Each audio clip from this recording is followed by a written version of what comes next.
a palavrinha mágica aqui, regulamentar.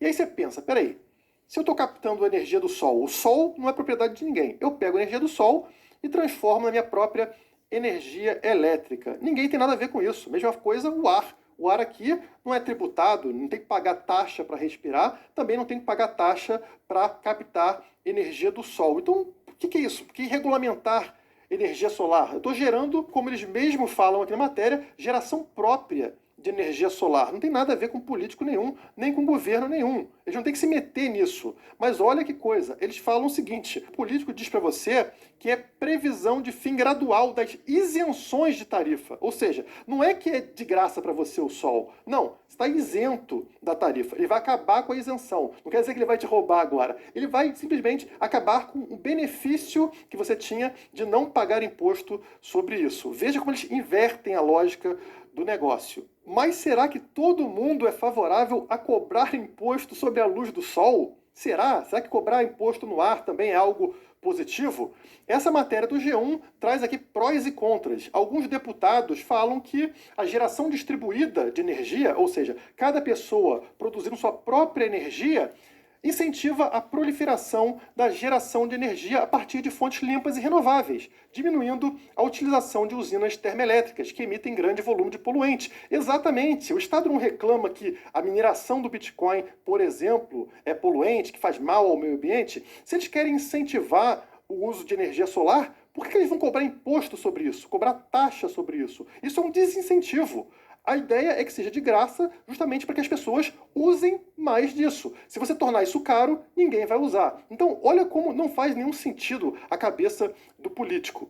Outra vantagem apontada é que a geração distribuída diminui as perdas associadas ao transporte de energia elétrica. Então, se você mora num bairro e eles produzem energia lá num outro bairro ou lá em outra cidade, até essa energia elétrica chegar na sua residência, você já perdeu boa parte dela. Se você tem uma produção dentro da própria casa da pessoa, ou essa pessoa vende para os vizinhos ao redor, você não tem essa perda. Olha que interessante seria você ter produção de energia de forma descentralizada. Digamos que aqui em casa eu coloque todo o meu telhado com placas para captação de energia solar. E aí eu capto o dobro do que eu utilizo na minha casa. Então, todos os meses eu jogaria metade fora, mas eu não sou burro. O que eu vou fazer? Eu vou vender essa energia que sobrou para os meus vizinhos. Qualquer R$ 50, R$ 100 que entrar, maravilha, excelente para mim. Então é algo positivo para mim e também é positivo para todos os vizinhos que eu tenho aqui. Eles não dependem mais da energia fornecida somente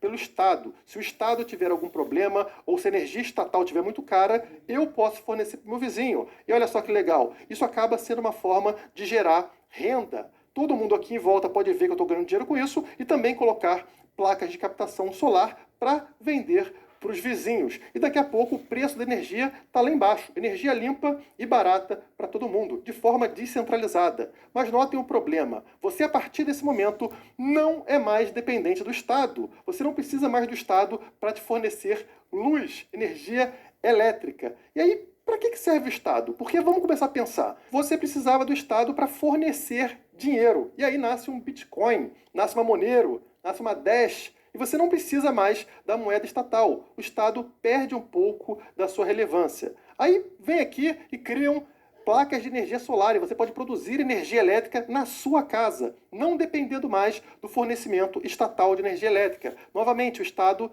vai perder relevância. Começa a ficar preocupante para eles. Como é que eu vou conseguir justificar o roubo dos impostos, né? Eu vou tomar o seu dinheiro. Tá, mas você vai me dar o quê em contrapartida? Ah, vou te dar real. Não, não precisa. Eu quero o Bitcoin. Não preciso você fazendo esse trabalho de imprimir moeda e me cobrando por isso. Ah, eu vou te dar energia elétrica. Não, não, não, não, não. Obrigado. Eu boto placa aqui em casa e eu produzo sozinho.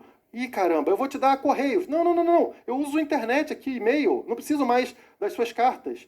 Putz, e agora? Como é que eu vou fazer para roubar o cara? Começa a ficar complicado para o Estado. Então ele não pode permitir isso. E qual é a ideia do Estado? Eu tenho que me manter relevante. Eu tenho que proibir que essas tecnologias avancem, que a descentralização aconteça. E aí vem aqui um grande deputado, Kim Kataguiri, e diz o seguinte: não consigo concordar com manutenção de subsídio cruzado até 2045, transferindo renda da conta de luz do mais pobre para o mais rico, afirmou o deputado Kim Kataguiri, do DEM de São Paulo. Que engraçado, né? Olha como é que ele olha as coisas. Ele está falando que se você produz sua própria energia, você está tornando os outros mais pobres, porque você não está dando dinheiro para o Estado. Se você não dá dinheiro para o Estado, o pobre tem que dar mais dinheiro para o Estado. Então a culpa é sua de não ser roubado. Se você fosse roubado, se você aceitasse ser assaltado, o pobre seria menos assaltado. Olha como ele transfere a culpa do Estado para você. E a pergunta que deveria ser feita é: se o Estado realmente está preocupado com os mais pobres, por que ao invés de pensar em cobrar mais dinheiro de quem tem energia solar, ele não pensa em isentar os mais pobres de impostos para a compra desses equipamentos de energia solar?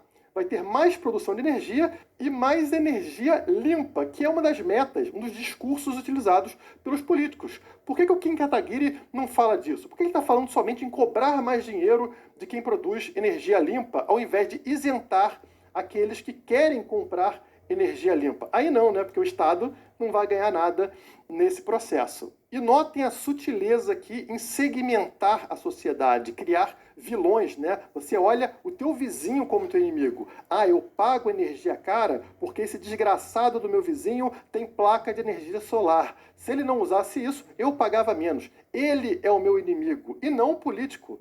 O culpado não é o político nessa hora. Você olha para o teu vizinho como se fosse o teu inimigo. É claro, eles querem dividir para conquistar. Essa é uma estratégia muito antiga usada pelo Estado. Inclusive, isso é utilizado em qualquer segmento. Pegue, por exemplo, transporte. Aí vai ter lá a Uber chega mais barata, com um serviço melhor. O taxista, ao invés de chegar para o Estado, para o político e falar me isente de tarifas para eu concorrer com a Uber. Não, ele fala o quê?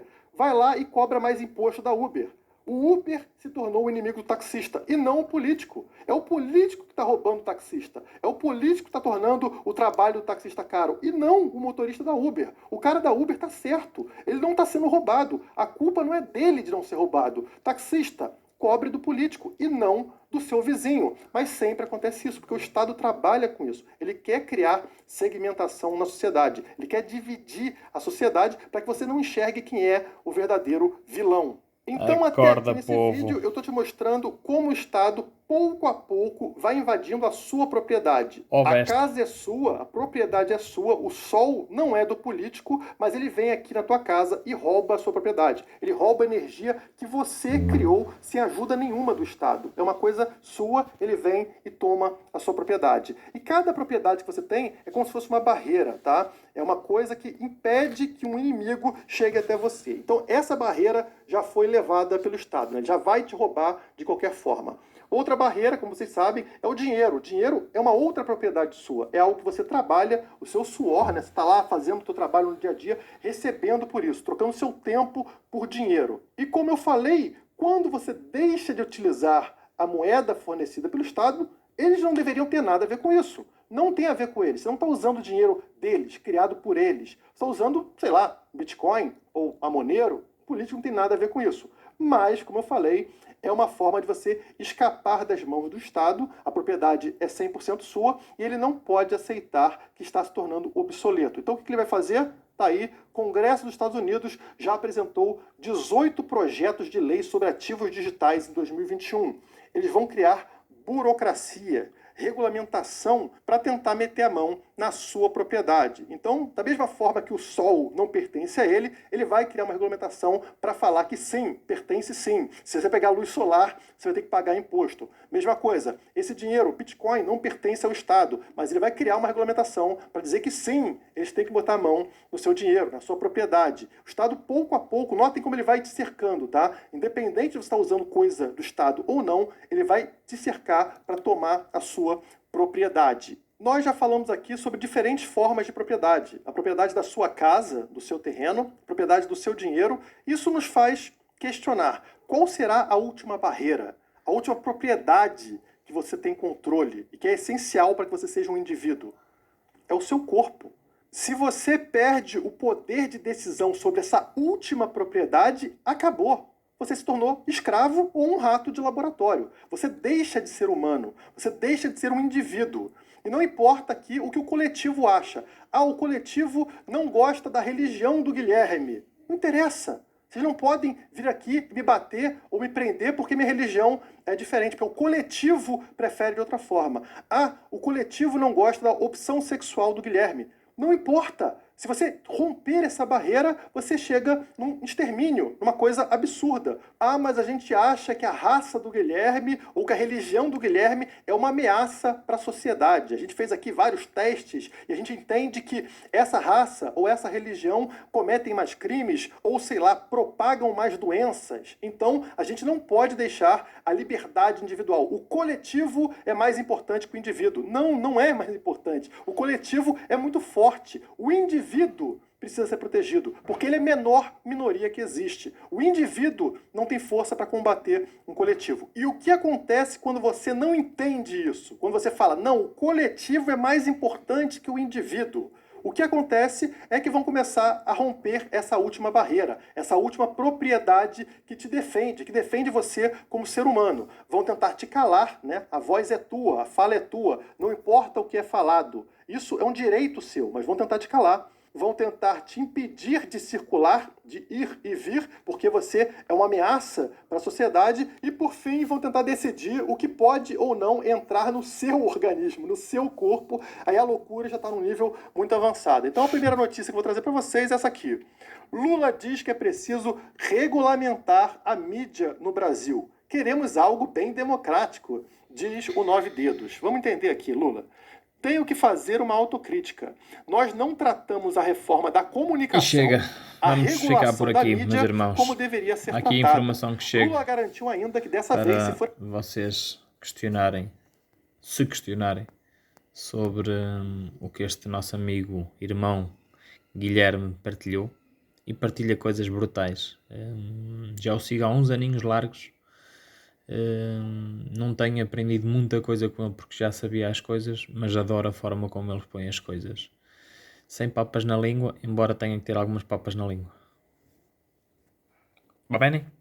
Portanto, são 12 minutos de puro ouro. Permite-te e foca-te naquilo que é importante. O quê? Teu corpinho. É a última barreira. Portanto, até já.